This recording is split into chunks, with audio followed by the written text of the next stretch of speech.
Right, lads, Premier League Weekly, we're back. Yeah. After international break. A long break. Also on holidays. Yeah.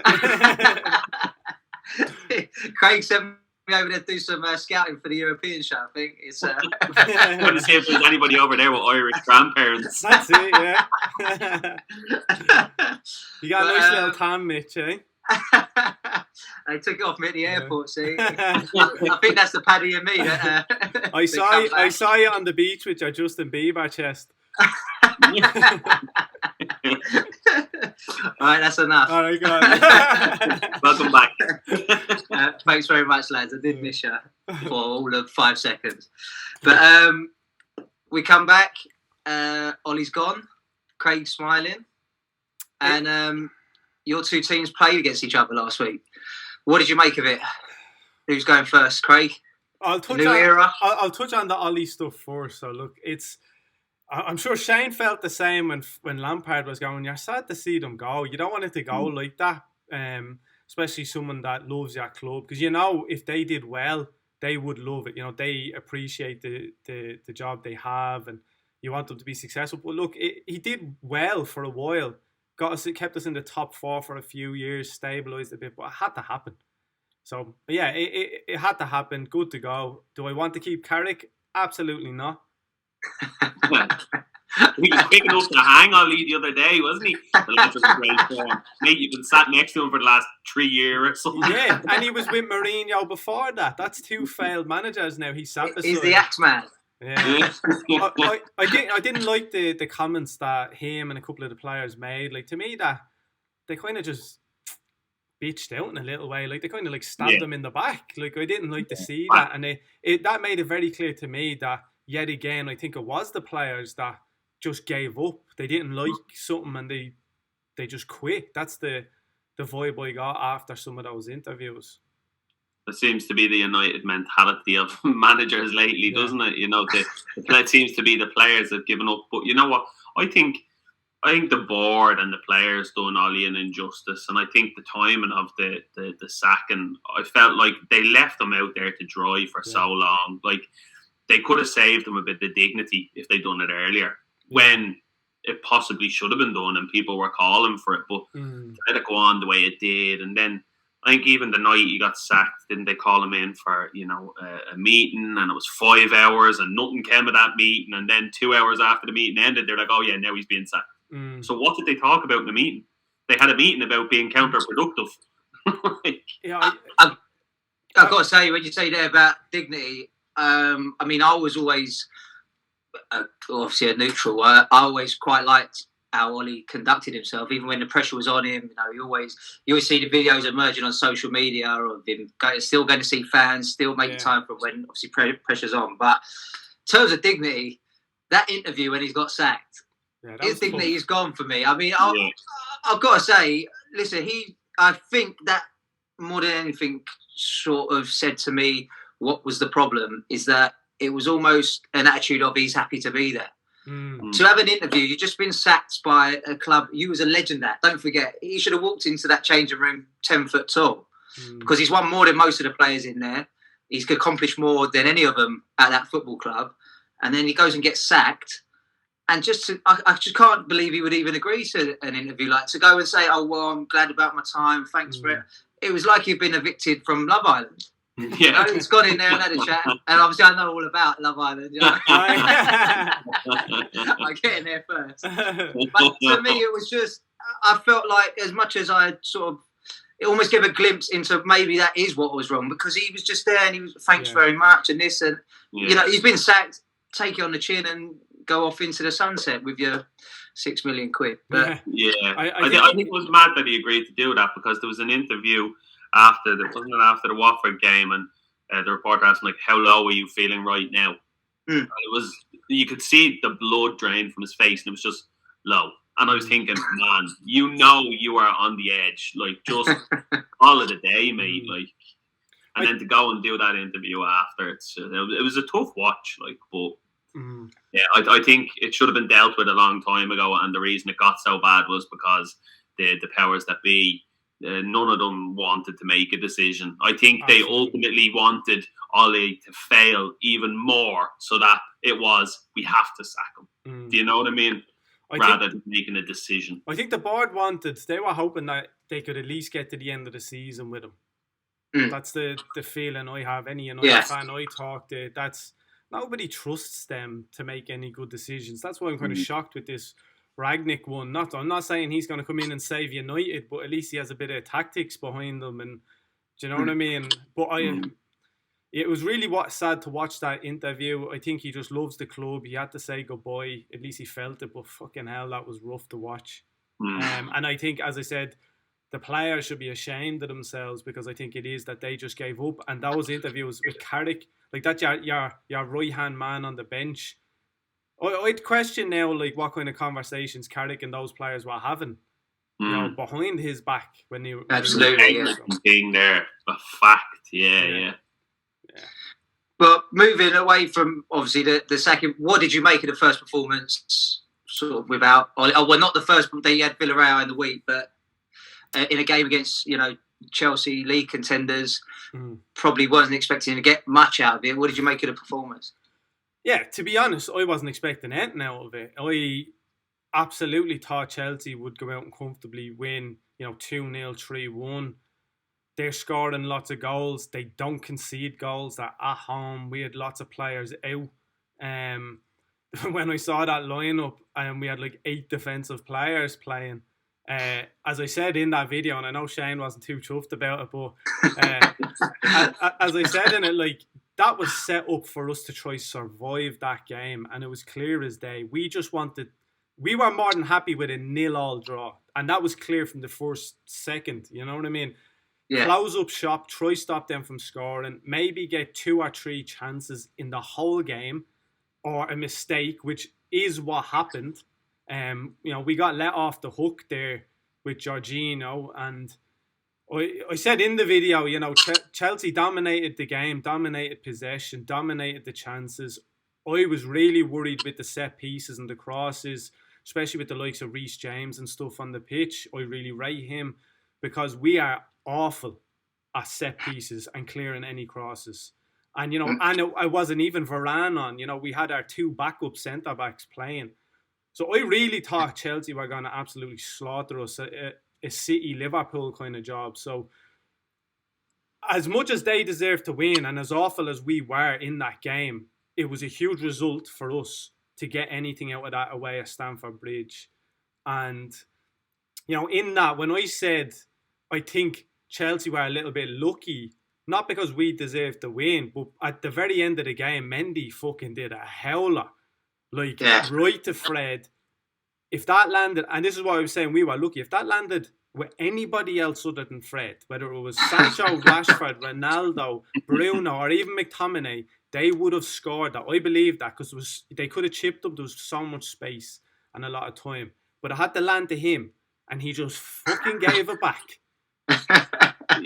Fred had a good game, though. Fred was probably one of the better players on the pitch in the United shirt, in my opinion. Like, I had to laugh after they gave McTominay man at the match on Sky Sports, and I was like, yeah. All he done was give away fouls most of the game. Like, what the fuck else did he do? Like, I didn't get that one either. He to him, but yeah. Shay, what did you make of it? Would you say, given the circumstances, that's 2 points dropped? I mean, there's a big chance at the end as well. Chelsea. That's 2 points dropped. But listen, you know what? I said it a few weeks ago that if Ole stayed in charge, we'd get a result. But the week that was in it, any United fan I spoke to, I have a good mate of mine who was texting me going, fuck, it's probably a good thing Harry Maguire's out, but we're still going to get beaten 4-5, 6-0. Yeah. And he literally, up until kickoff, he was like, I have to be somewhere, so I won't get to watch the whole match, and I'm actually delighted. He got back at like 7:30 and texted me and was like, oh, never mind.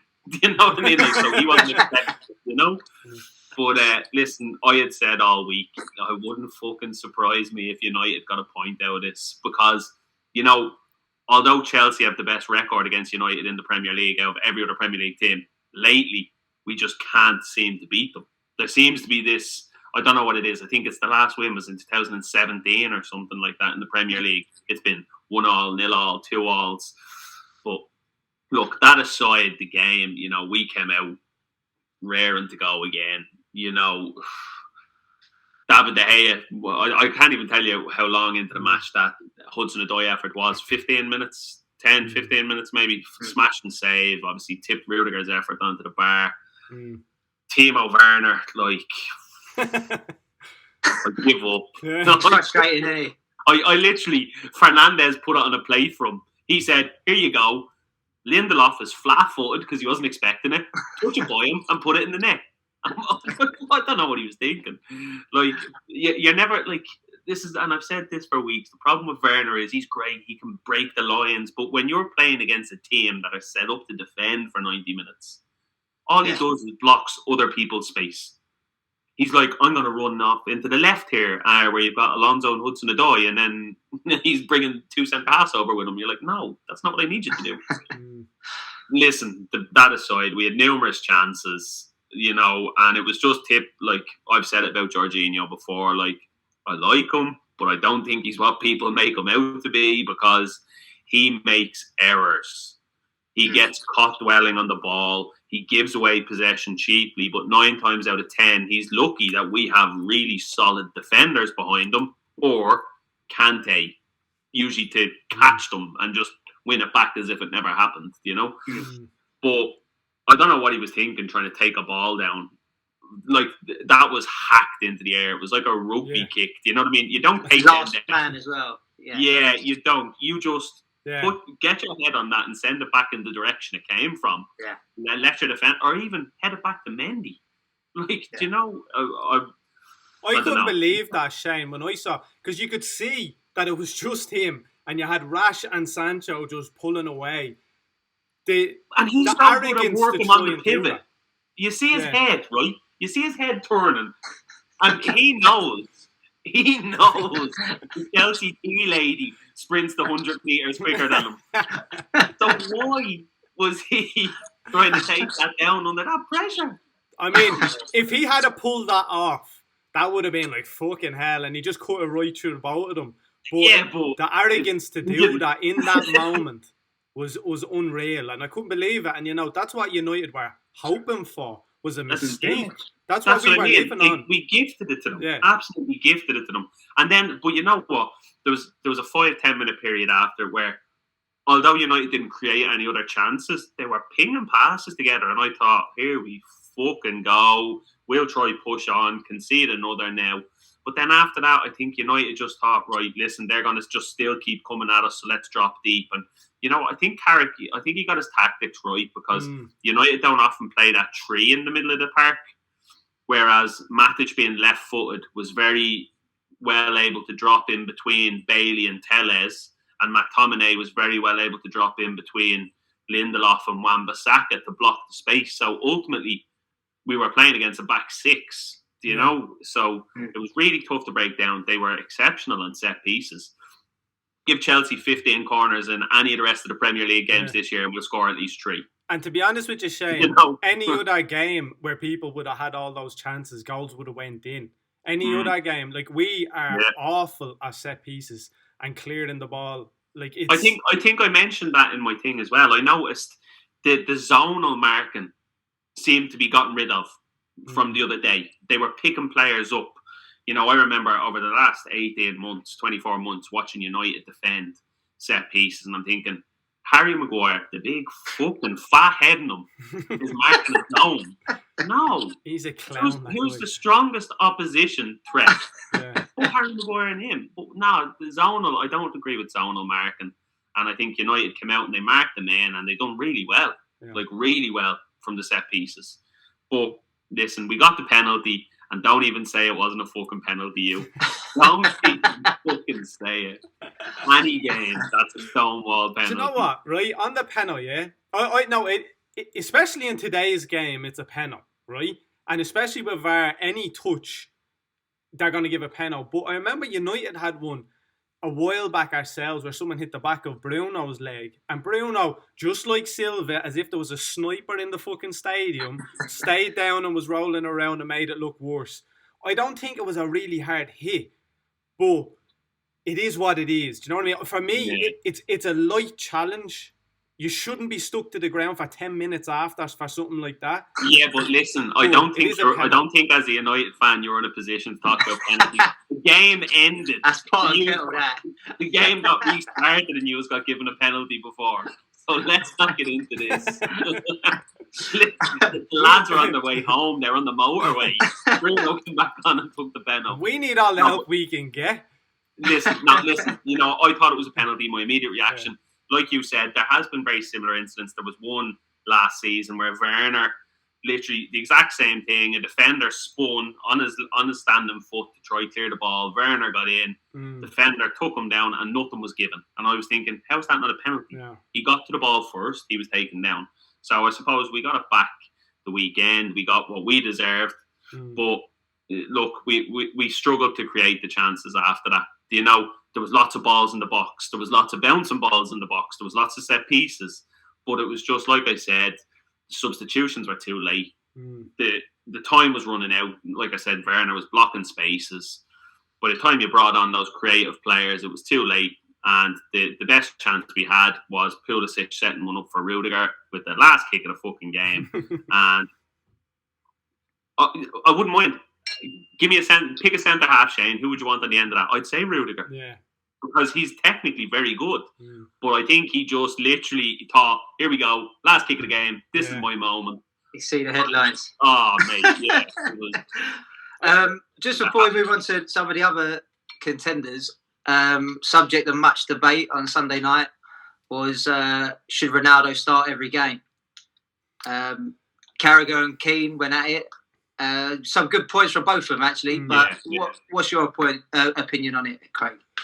I don't think so, to be honest. I think there is games that he should sit out and rest. Like, I know he's fit and he's a freak of nature and he gets us lots of goals, but there's certain teams and certain games where we have to play a certain way, and Chelsea was one of them. They won the Champions League. They're top of the league. They're not conceding goals. I said on my video, we went into that. We were never going to have a lot of the ball in that game. And you can't have a passenger in that game. And with him off, and we had three lads with pace, that if the chance came for a counter-attack, they would be like bullets. They'd be gone.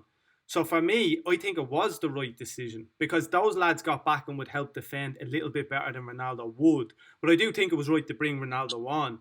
But should he play most games? Absolutely, because he's a goal machine. He's a freak of nature.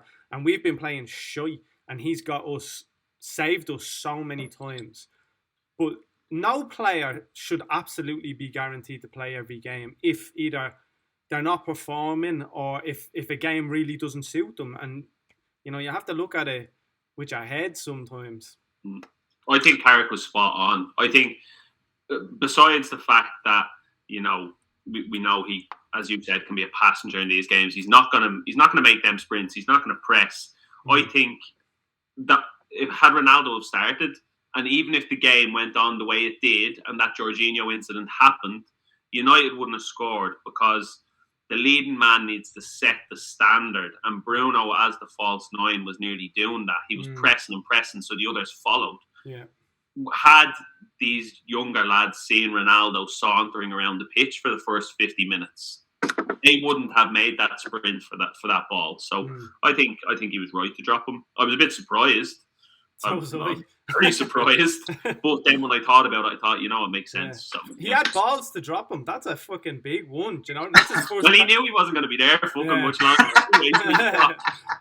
He's down the road next week anyway.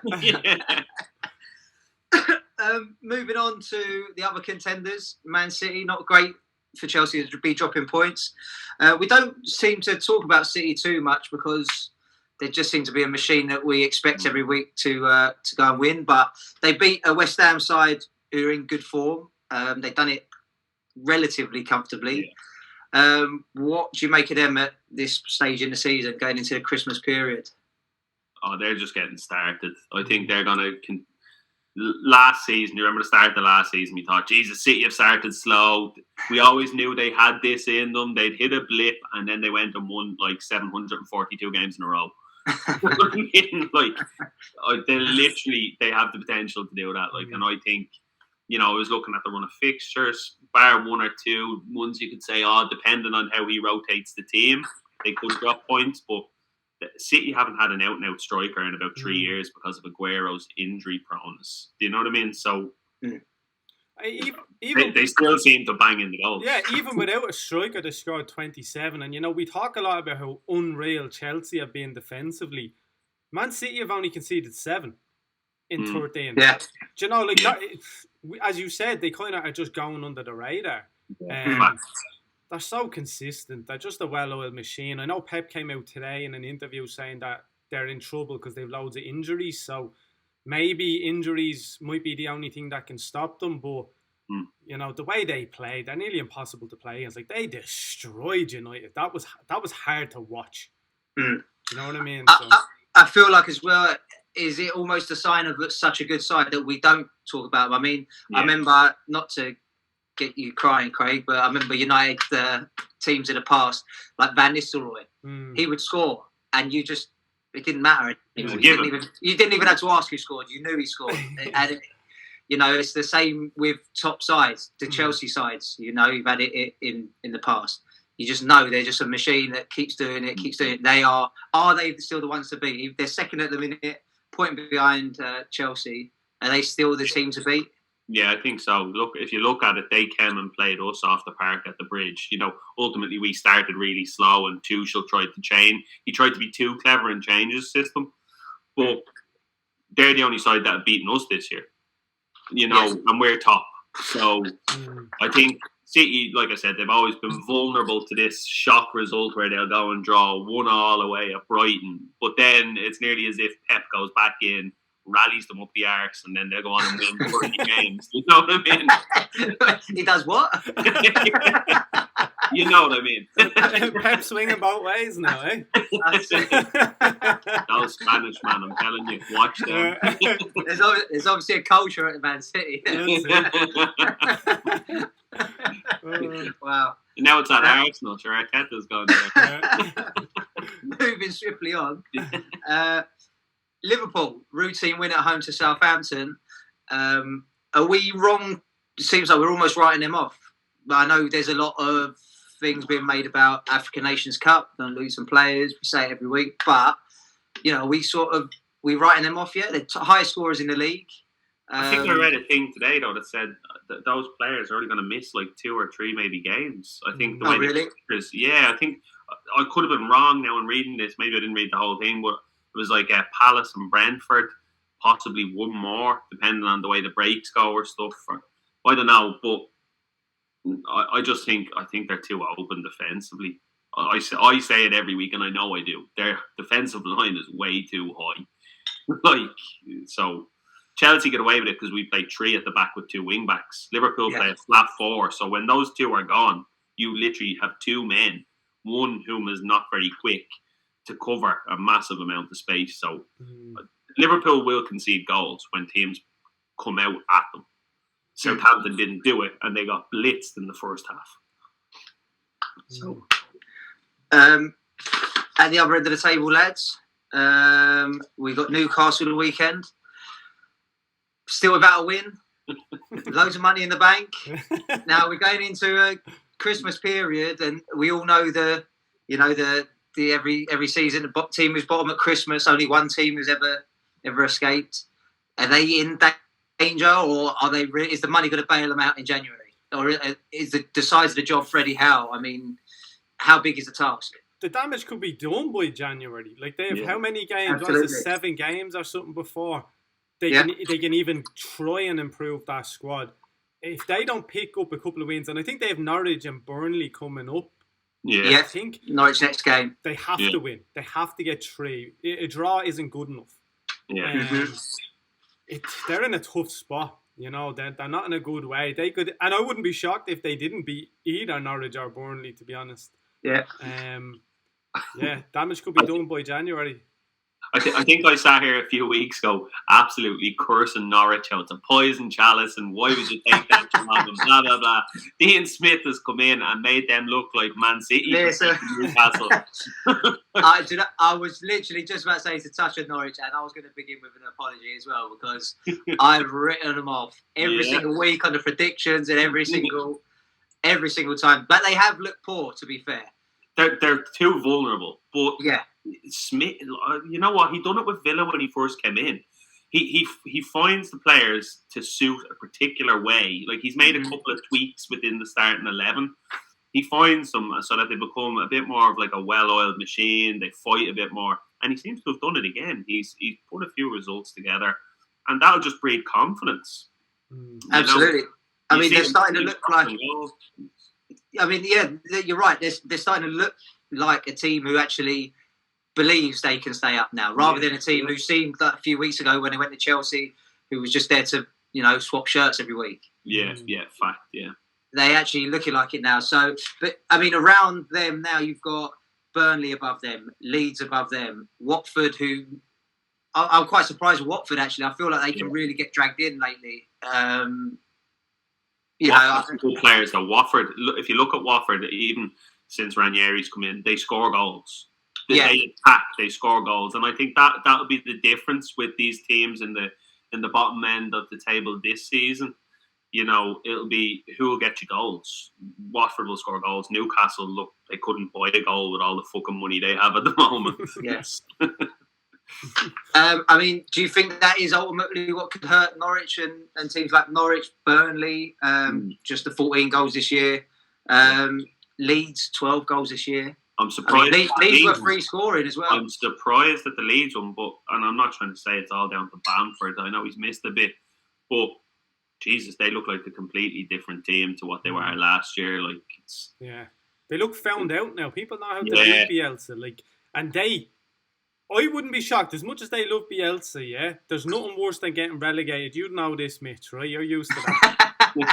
It's very hard to get back up.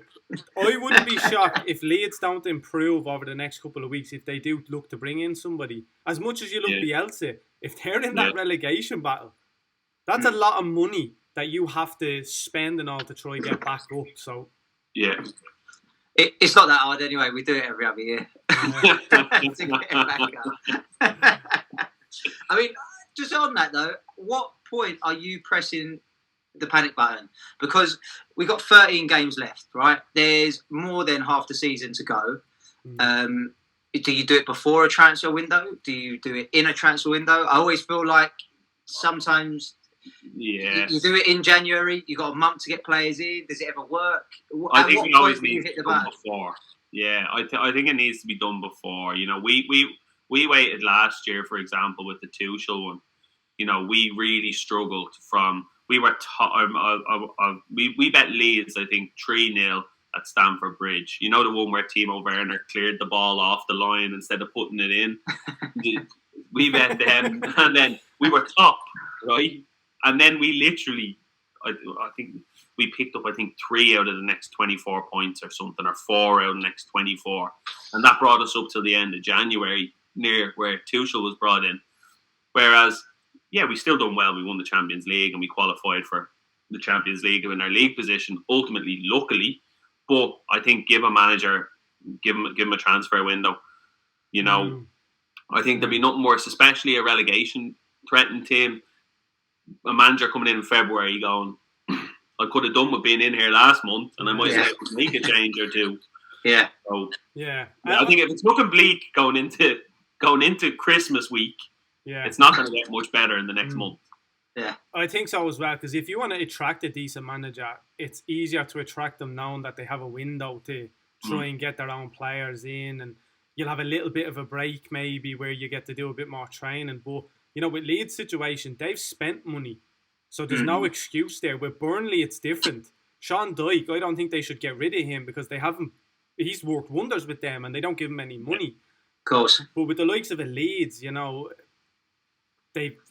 as great as he's been for them, they've put money behind him. They have some good players. They're underperforming at the minute, so I think they've never been exceptionally good though either. Like you said, you'd mentioned they were found out. I think Leeds have always been found out. It's just always been, well, if you score, we're going to fucking score. Yeah. You know what I mean? Like, defensively, they've been shite since they came into the Premier League. But they're not scoring, which is, it's catch-22 now. Now they're fucked. Yeah. So, just a quick one before we go, lads. We'll do some predictions. We'll just go with your two sides. Chelsea away to Watford tomorrow night. Is it a routine win for you? Well, the fine routine. Last 2 games at the Bridge have ended 1-1.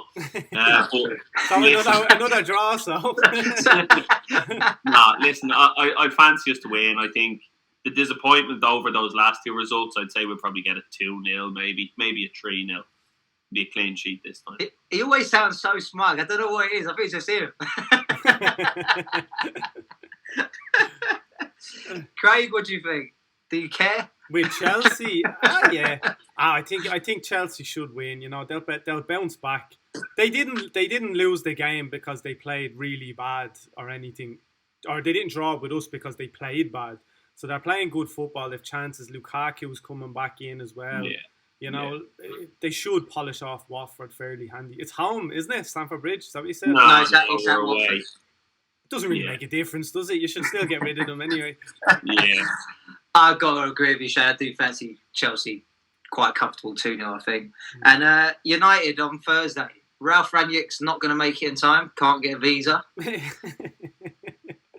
Another decent bit of planning there from the United hierarchy. But Carrick's at the wheel. What do you think? I think it's going to be similar to probably Villarreal, the way we set up. I don't think we're going to just set up with 8 defenders like we did against Chelsea, because there's a big difference between Chelsea and Arsenal. And I think, you know, although Arsenal are on good form, they're not fucking great. Let's be real.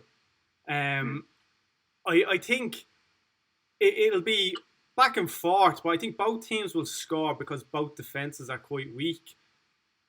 But I have a feeling that we can win. I think we'll win. Does Harry Maguire start? For me, I think Varane is coming back, I think. I would like to see Varane and one of the other lads. Harry Maguire's performances have been shocking. You need to know as a player. That's why I have no background this week, because he was off last week.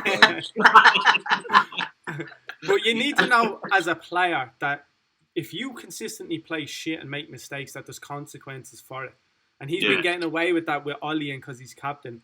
I think he needs some time on the bench, to be honest with you. He needs to sort himself out. So I wouldn't start them. I'd agree, yeah. But I think that we'll win. I think I could see us winning 2-1. Yeah. And that's not just because I'm a United fan. I just think the way the two teams set up, I think we. Old Trafford, is it? Yeah. Yeah. What do you think, Shane, as well? Yeah. Not the sides of old, but is there any chance we could get a proper United Arsenal old-fashioned bit of needle? Not with the same fight that used to be. You're not going to have studs flying or anything. Maybe a few ham legs. Yeah. No, you know what? While Craig was talking there, before he even said it, I was thinking, you know what? I think there's going to be a bit of a buzz around Old Trafford now. Ultimately, they'll know, you know, we secured a point that we weren't going to probably get a few weeks ago at Stamford Bridge weekend. A point to point, and they'll take solstice in that. I think, you know, beating Villarreal, getting a point off Chelsea. Let's go get 3 against Arsenal, get a bit of momentum going before Ralph comes in, and I think it could be 2-1 again. Yeah, I think 2-1 United. What do you reckon, Mitch? I'm going to be devil's advocate, and I actually think Arsenal are going to go there and turn United over. I just think that United, they had a good performance at the weekend, but you know the game could have been killed off. I think United have a tendency at the minute. They're in a bit of a fragile stage where if things don't start off right, there's quite a chance of crowd on the backs and players get at each other, and there's a few different egos going on at the minute, and it needs sort of a captain of the ship. Maybe Rangnick is the man to come in and do that. Maybe he's not. But I think Arsenal are going to fancy it, and I see them going and getting a 1 or 2-1 win. 1-0 or 2-1. All right, Snake. Say no more. Snake. Sorry. Craig wants to wrap up. We're done. Bullshit. And on that note, that's this week's Premier League Weekly done, lads. Well done.